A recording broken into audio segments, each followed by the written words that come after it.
Donc Lounès, tu nous disais là juste avant que tu bafouilles beaucoup. Je bafouille pas mal, ouais, un petit peu. Mais je vais essayer de faire au mieux là. Alors, Ok. on t'écoute. Moi aussi, tu vois, ça m'arrive. Bah ouais, c'est ça. Ça va les amis? Ça va les copains? Ouais, Vous allez ça bien? va, oui. Plutôt satisfait de cette censure Ouais, c'est pas assez mal. large du C'est pas texte. mal. Bon, faut que je passe après ça avec des blagues. Donc bonjour. Ouais. Bah, Bon tant courage. mieux, la transition est beaucoup plus facile. là. Déjà, bonne année Merci, YouTube toi à tous aussi. ceux qui nous suivent et bonne année à tous ceux qui nous regardent à la télé. Moi, je suis très content de vous retrouver. Quoi, ça fait quand même pas mal de temps. Bah, t'étais où en fait? J'étais en vacances. Je vous ai manqué ou pas? Mais Ouais, bien sûr. grave. Ouais, vous hypocrite. Ouais, bah oui. Je vous raconte mes Bah vacances. oui, elle dit. Bon, vous voulez que je vous raconte ou pas? Vas-y. T'as l'air Allez, ravi. ouais. Non, franchement, j'ai plein de trucs à vous raconter, ça fait trop longtemps. Déjà, moi, je suis parti en covoiturage. Non, mais c'était cool, c'était bien, c'est écolo. Et c'était marrant parce qu'à un moment donné, vous voyez, sur la route, il y avait plein de bruit en pleine campagne, on voyait que dalle. Et moi, j'ai pensé haute voix, j'ai dit, oh, c'est fou, on dirait la route pour aller au paradis.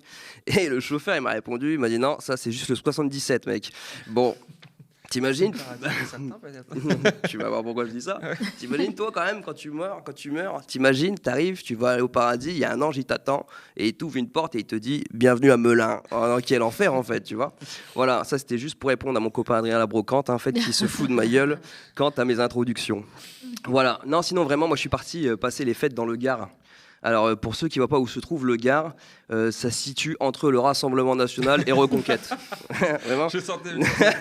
Je dis ça parce qu'en arrivant, le premier truc que j'ai vu, c'est une affiche de Marine Le Pen et de Bardella qui souhaitaient des bonnes fêtes de fin d'année. Bon, je vous cache pas que j'ai envie de faire demi-tour direct, mais j'ai bien fait de rester parce que les fêtes étaient vraiment trop sympas, vraiment. Mon beau-père, il est super gentil, vraiment, il faut que je vous parle un peu de lui, il est super sympa. Et il faut savoir qu'il est très croyant. Il a 3 passions dans la vie, Jésus-Christ, John Lennon et les jeux de mots pourris.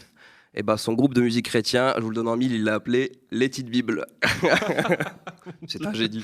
C'est un génie. Musique chrétienne, c'est incroyable. Quel génie, je l'embrasse bien fort, ouais. Et justement, moi j'ai découvert ça, tu sais, on a été à la messe du minuit et tout, là où il joue un peu de la gratte et tout.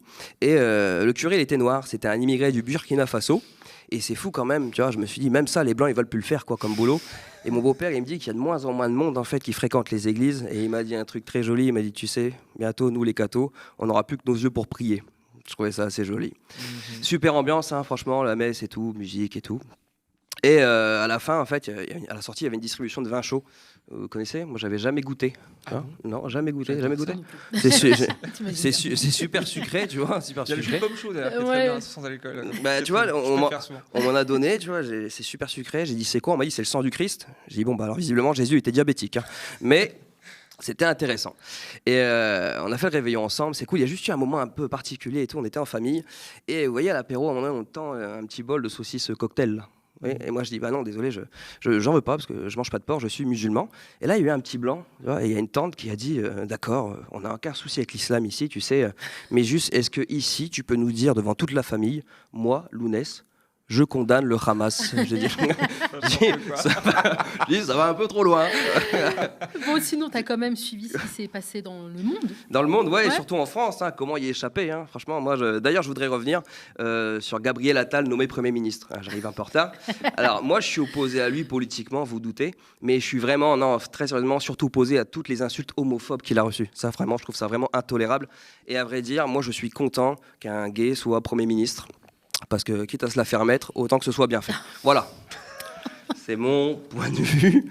C'est mon point de vue. Puis notre président, il a parlé aussi, hein. Il a parlé de réarmement démographique. Réarmement, Zrama, t'as cru nos tubs, c'est des Kalachnikov ou quoi, Manu? Franchement, pendant le Covid, quand il disait qu'on était en guerre, peut-être il voulait qu'on ken, en fait. Donne-moi envie en tout cas.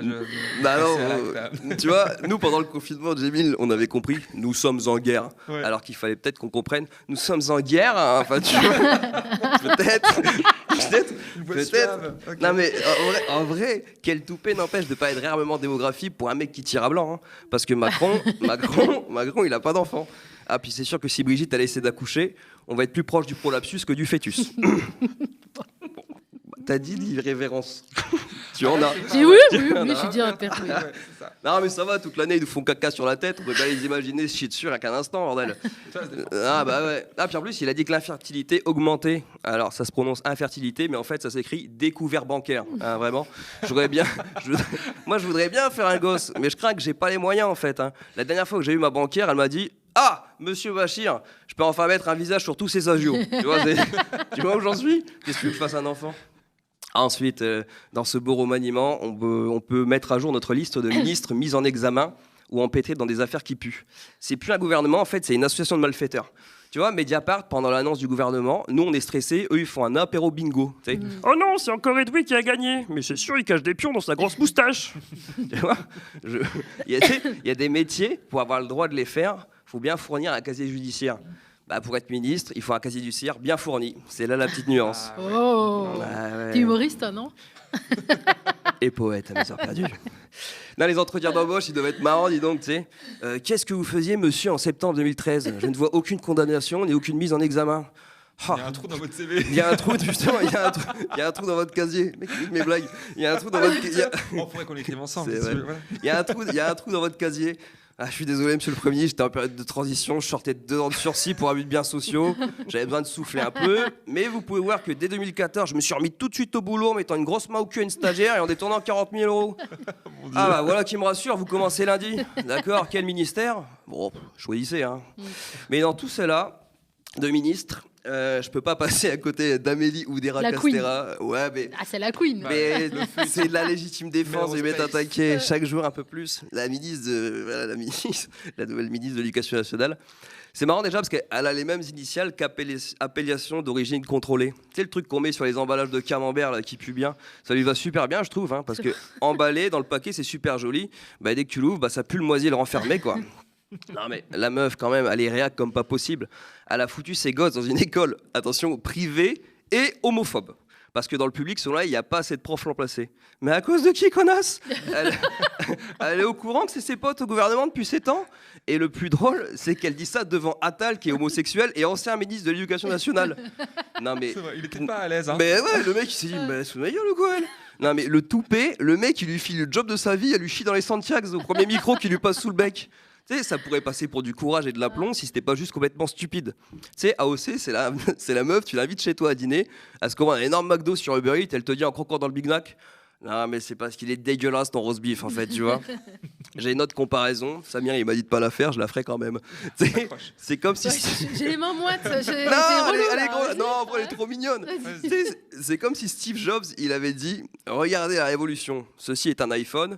Mais bon, moi j'ai pris un Samsung parce que la batterie elle est pourrave. Voilà. Ah oui, ça va. Ça va. Mais oui, Samir, il est pas. Mais pourquoi il te censure sur ça, Samir? Non, il m'a pas censuré. T'aurais pu censurer sur la connasse quand même. Ah ouais. Faire un choix. Vous l'avez dit 2 fois quand même. Tu l'as dit aussi. Non, je sais pas, il m'a dit l'autre elle était mieux. Bah moi je mets les deux, j'aime bien. Voilà.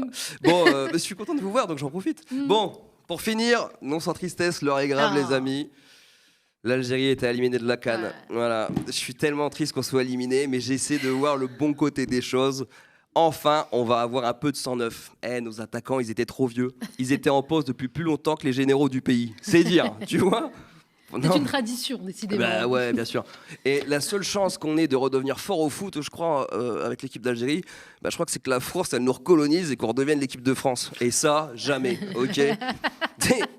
En plus, il n'y a qu'aux défenseurs de la France et des USA qu'on aurait pu faire peur, parce que nos attaquants en Algérie, ils s'appelaient quand même Bagdad et Islam. Il faut le savoir. En Afrique, ça suffit plus. Et Riyad Mahrez, moi, franchement, je suis amoureux. J'étais amoureux de ce joueur. Qu'est-ce que je l'aime, Riyad? Mais il était trop fort. Mais depuis qu'il est parti en Arabie Saoudite, il a pris 15 kilos. C'était plus Riyad Mahrez, c'était devenu Riyad Merguez. Wesh, Riyad, regarde-moi, reviens en Europe, s'il te plaît, je t'en supplie.